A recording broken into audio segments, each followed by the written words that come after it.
Hello বন্ধুরা, Emily কিচেনে সবাইকে স্বাগতম। আজকে আমি রান্না করব তেলাপিয়া মাছের ঝাল। এই যে মাছ লবণ হলুদ মেখে নিয়েছি, এই যে পেঁয়াজ কেটে রেখেছি, আদা রসুন জিরে গুঁড়ো লঙ্কা গুঁড়ো।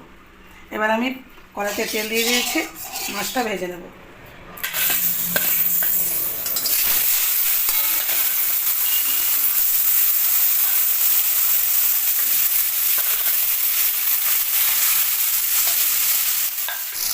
এবার তুলে নিচ্ছি।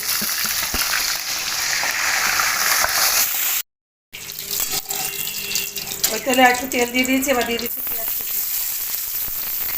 পেঁয়াজটা একটু ভেজে নেব।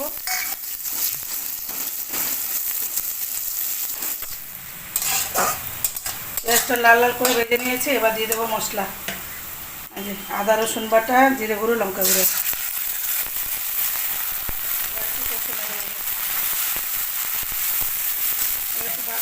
জল দিয়ে দেবো, মশলাটা একটু পুড়ে না যায়, একটু জল দিয়ে দিলাম।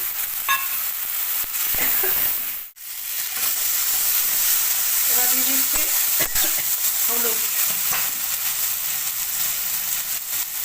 দিচ্ছি হলুদ গুঁড়ো, আর দিয়ে দেবো টমেটো, কেটে রাখা টমেটো দিয়ে দেবো। এবার একটু মশলার সাথে কষে নেবো। এবার লবণ দিয়ে দেবো।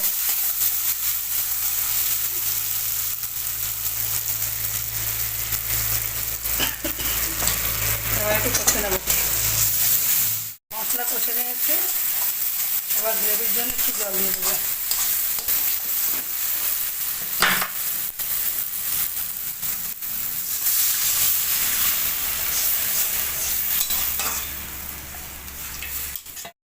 গ্রেভি ফুটে গেছে, এবার মাছ দিয়ে দেবো।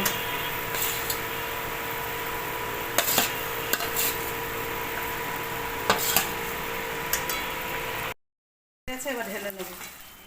মাছের ঝাল হয়ে গেছে। এইভাবে মাছের ঝাল করলে খেতে কিন্তু খুব ভালো লাগে। আপনারা এইভাবে ঘরে মাছের ঝাল রান্না করে খাবেন। যদি আমার এই ভিডিওটা আপনাদের ভালো লাগে তাহলে লাইক কমেন্ট শেয়ার করে আমার পাশে থাকবেন।